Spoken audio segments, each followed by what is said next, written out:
बिस्मिल्लाहिर्रहमानिर्रहीम। अस्सलाम वालेकुम नाज़रीन कराम।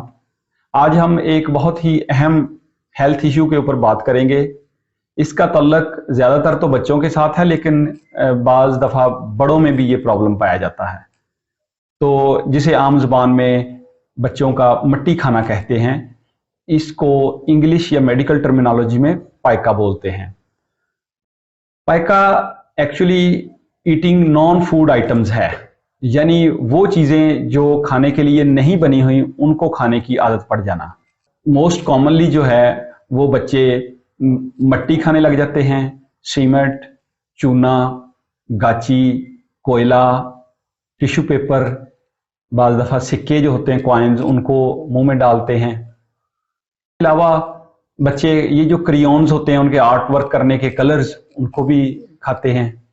बाल हैं कटे हुए, उनको बालों को भी इंजेस्ट करते हैं, खा लेते हैं। बाज़ बच्चे माचिस की तीली का जो मसाला है वो जला हुआ या गैर जला हुआ उसको भी खाते हैं। कुछ बच्चे जो हैं वो कच्चे चावल खाएंगे और कुछ जो हैं वो बर्फ, आइस चिप्स यानी बर्फ जो है उसको खाते हैं ज़्यादा। तो हम बात करेंगे कि इसकी क्या वजूहात हैं और फिर इनके लिए क्या किया जा सकता है।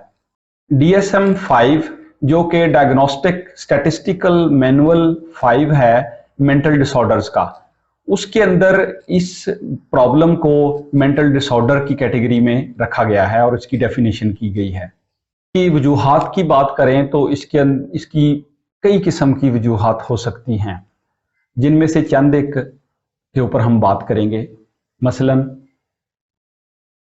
Cultural, learning and behavioural problems एक वजह है, जिसका मतलब ये है कि बच्चों की उनकी इन्वायरमेंट के अंदर कुछ और लोग भी इस तरह की चीज़ें खाते थे जहां से उनकी लर्निंग हुई और उनका बिहेवियर ऐसा डेवलप हो गया। फिर एक वजह स्ट्रेस और एंजाइटी ये भी बयान की जाती है कि बच्चों के अंदर अगर उनकी इन्वायरमेंट स्ट्रेसफुल है, बच्चे एंजाइटी में हैं, तो वो फिर इस तरह की नॉन फूड आइटम्स खानी शुरू कर देते हैं। एक वजह बच्चों की नेगेटिव चाइल्डहुड एक्सपीरियंसेस भी हैं, या बच्चों की नेगेटिव इन्वायरमेंट, उसका भी इम्पैक्ट पड़ता है।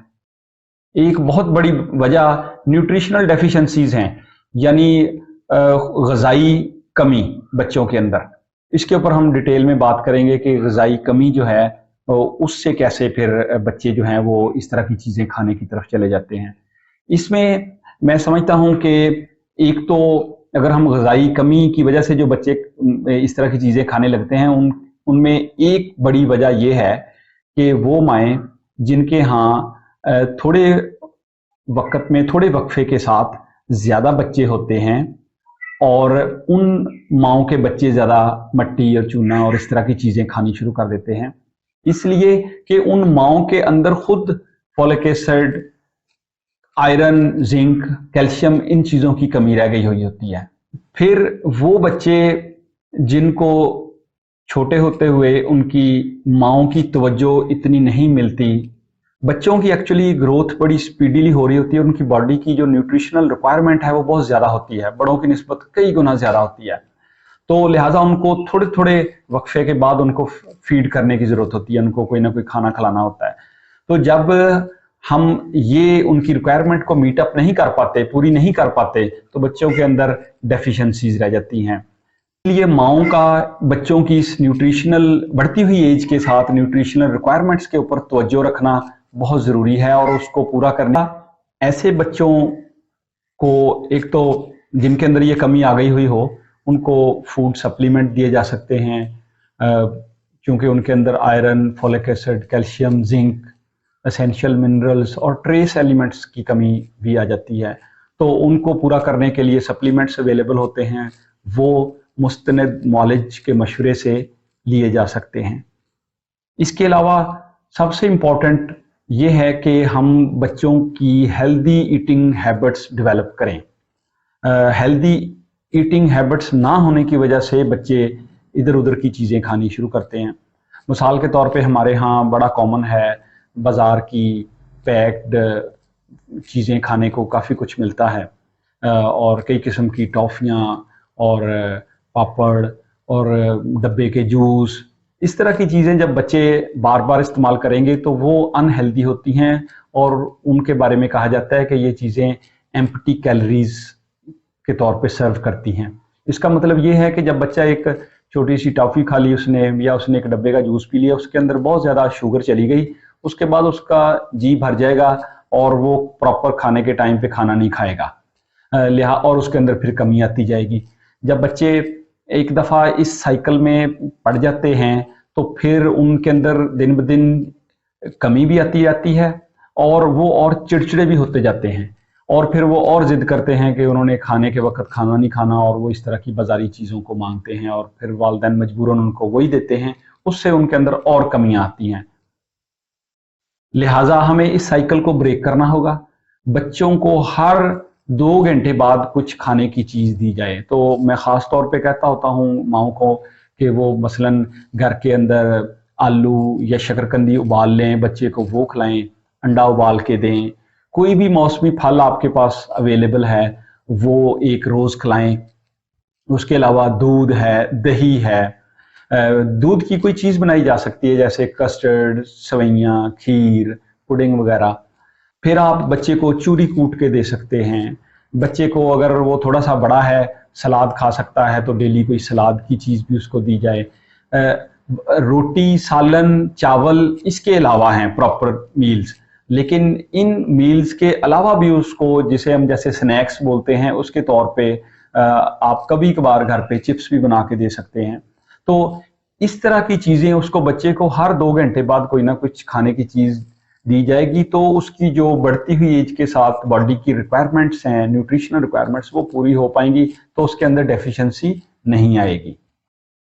इसके अलावा कुछ बच्चों के अंदर मेंटल डिसऑर्डर्स वाले बच्चे होते हैं, वो भी जिनको ज़हनी बीमारियां हों, कोई ना कोई डायग्नोज हुई, वो भी इधर-उधर की चीज़ें खाने की उनको भी आदत पड़ जाती है।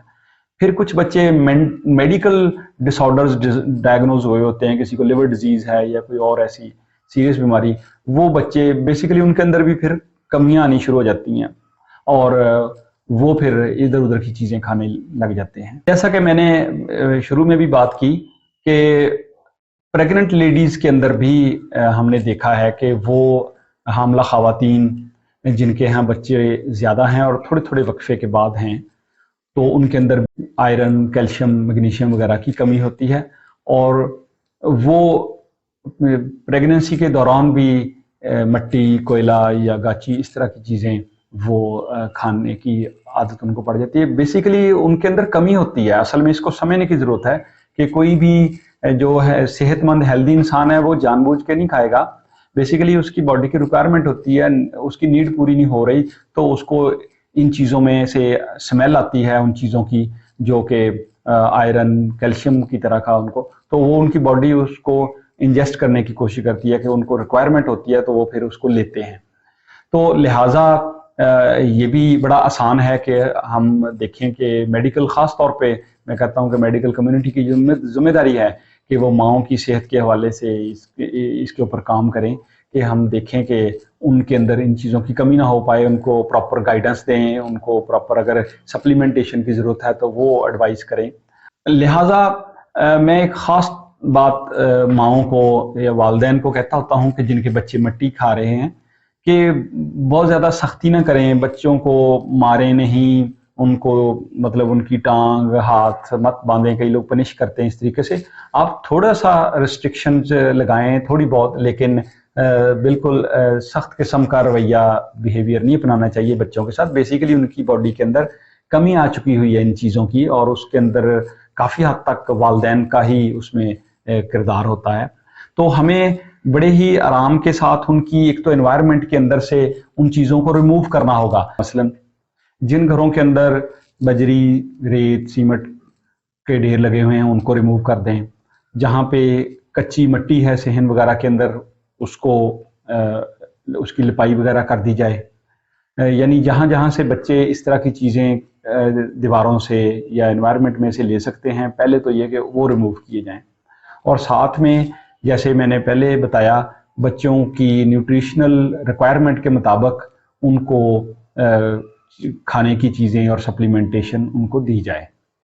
और अगर बच्चों की इन्वायरमेंट स्ट्रेसफुल है तो उसकी स्ट्रेस को ख़त्म करना चाहिए। बच्चों को अच्छी हेल्दी प्लेइंग एक्टिविटीज़ प्रोवाइड करनी चाहिए, उनके पास खिलौने हों, वो खेलें, उनको एंजाइटी नहीं होगी। तो जो खुश व खुर्रम बच्चा होता है उसकी सेहत भी अच्छी होती है और वो इस तरह की चीज़ों में फिर नहीं जाएगा।